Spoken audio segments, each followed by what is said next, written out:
that Jeffrey Epstein had a child 15 years ago, a baby boy. Now, this is correspondence that's dropped as part of the latest Epstein files, dropped millions of pages. That's why some of these stories are taking a couple of days to really come out. Recent revelations suggest Sarah Ferguson has retreated into seclusion in the UAE, reportedly in distress after her daughters Princess Beatrice and Princess Eugenie are said to have severed ties.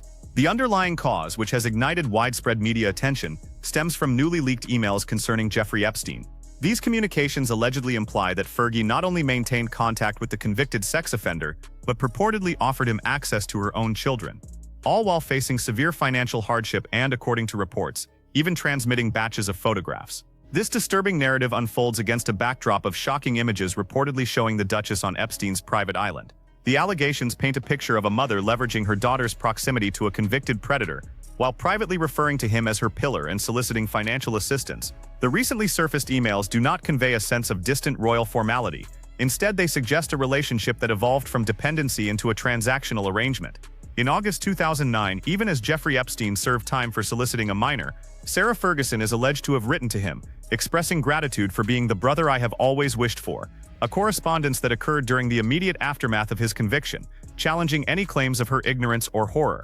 The unsettling pattern continued with emails from 2010, where she purportedly wrote, "I am at your service, just marry me." This progression from a fraternal bond to an offer of service, then marriage, points to an escalating intimacy and reliance, culminating in a truly shocking message: "You can marry her too. She is single and has a great body. Okay, well, marry me and then we will employ her." This disturbing wording, revealed in summaries of newly unsealed documents, has led observers to conclude that the connection was less friendship and more a calculated exchange. Further deepening the sense of intimacy, she reportedly extended congratulations to Epstein on the birth of his baby boy. Are emails suggesting Sarah Ferguson arranged for Epstein to pay for flights for herself and her two daughters, Beatrice and Eugenie. Such a message typically signals a profound connection, not a deliberate distancing, and the interaction subsequently turned towards her daughters. Emails reportedly show Ferguson referencing her anticipation of Eugenie's return, then 19 from what she described to Epstein as a shagging weekend. This casual language is not indicative of a mere acquaintance, but rather someone comfortable sharing deeply personal details with a convicted sex offender. Moreover, merely days following Epstein's release and his placement on the sex offender registry in 2009, Ferguson allegedly arranged for Beatrice and Eugenie to meet with him. Well, let's just look at this photo, the key photo in this story, Victoria. The date is July 2006. The occasion is Princess Beatrice's 18th birthday. It was a masked ball. This picture is not new. We knew Harvey Weinstein, Jeffrey Epstein and Ghislaine Maxwell there in the mask. Travel records reportedly detail flights costing nearly $15,000, with Fergie traveling business class and her daughters in economy, complicating any narrative suggesting the girls were unaware. This level of exposure indicates the encounters were not concealed from them. Further complicating matters, sources claim Prince Andrew forwarded Christmas photographs of Beatrice and Eugenie to Epstein in both 2011 and 2012, years after Epstein's conviction, despite Andrew's public assertions that he had severed all contact. Within the same batch of documents are emails referring to Ghislaine Maxwell, including a jest that 5 stunning redheads would have to play with ourselves if Andrew didn't visit the island, with Andrew himself reportedly using the moniker The Invisible Man in that exchange. Adding to the troubling atmosphere is the testimony of a 25-year-old masseuse, documented in the files, who expressed discomfort being asked to massage Andrew, fearing more might be expected of her. While not definitive proof of guilt, this statement contributes to a darker context. The BBC has recently re-aired a 2006 photograph from Beatrice's 18th birthday party, showing Epstein, Maxwell and Weinstein at a royal residence, an image that now prompts significant public scrutiny, highlighting the perceived selectivity of previous outrage. For Epstein was not excluded from the family's inner circle. He reportedly continued to receive updates on family affairs. It has also been claimed that Fergie and her daughters invited Epstein to Prince Andrew's 50th birthday celebration at St. James's Palace shortly after his release, explicitly asking him to bring presents, and your humor. Subsequently, disturbing images emerged from the Epstein files, reportedly depicting Andrew crouched over a woman on the floor, staring directly at the camera with his hand on her stomach, as well as another showing him reclining among women at Sandringham. This is where financial matters become a critical focus. Reports detail Ferguson's significant £6 million debt crisis at the time, involving discussions of selling jewelry, seeking billionaire bailouts, and her confiding in Epstein about feeling profoundly demoralized, even suggesting death is easier than this. When someone is in such desperate financial straits and an individual like Epstein is framed as a pillar and legend, It becomes clearer how proximity could be transformed into a form of currency, raising the critical question of whether access itself was the product being traded. A particularly unsettling line also resurfaces, with Sarah allegedly telling Epstein, "No woman has ever left the royal family with her head." This ominous statement, once it came to light, immediately prompted speculation about Princess Diana.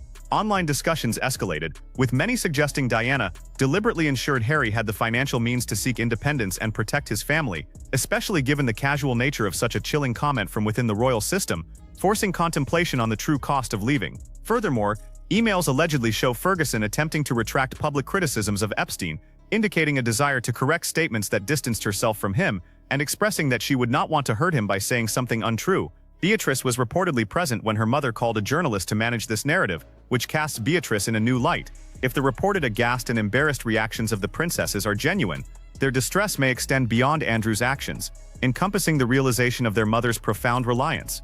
This fuels the sharp online backlash, with posts widely circulating that question the innocence narrative, noting the girls were adults in their 20s allegedly providing tours of royal residences to individuals connected to Epstein. Adding another layer of complexity, reports indicate that the late Queen Elizabeth II allegedly loaned Andrew £7 million to settle his legal case with Virginia Giuffre. Charles, how long have you known about Andrew and Epstein?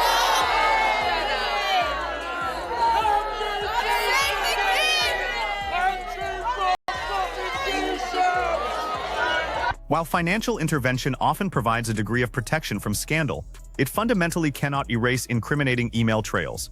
This core tension lies at the heart of the current situation. Ferguson's charity has reportedly ceased operations amidst the fallout. Her daughters are said to be maintaining their distance. Prince Andrew has relinquished his royal titles, and King Charles himself has faced public heckling with direct questions about his awareness of Andrew's association with Epstein. Adding to the escalating crisis are various viral posts circulating online, making much more severe claims. Allegations suggest that Prince Andrew was reportedly an accessory to the death of a young woman, according to emails disclosed in the Epstein files. One specific email reportedly describes him torturing her before compelling someone else to harm her, which is precisely why this complex situation continues to spiral further out of control. Thus, when whispers emerge about Ferguson's alleged collapse and subsequent hiding in the UAE, the emotional distress appears entirely understandable, given that these newly unearthed emails go far beyond mere embarrassment. They seem to imply a disturbing level of willingness and comfort, suggesting that the boundaries between social interactions and financial leverage had become alarmingly blurred. The implications become even more profound when considering that Beatrice and Eugenie are now mothers themselves, raising their own daughters. This perspective dramatically alters the optics, transforming those 2009 trips from seemingly naive family visits into what now appear to be calculated acts of proximity. If the daughters are indeed stepping back from their mother, this move transcends mere public relations. It signifies a deep fracture within the family. This leaves a critical question lingering. Were Beatrice and Eugenie unwittingly drawn into a scheme driven by financial desperation that they never fully comprehended, or were they adults operating within a social network that had normalized such arrangements? It's important to remember that the emails revealed so far constitute only a fraction of the total files released. If this is merely what has been made public, one can only speculate about the content of the unreleased correspondence. If Sarah Ferguson truly finds herself isolated now, not by the press but by her own children, then this is no longer just a scandal, it represents a profound internal collapse. Perhaps most unsettling is the anticipation of what has yet to be revealed.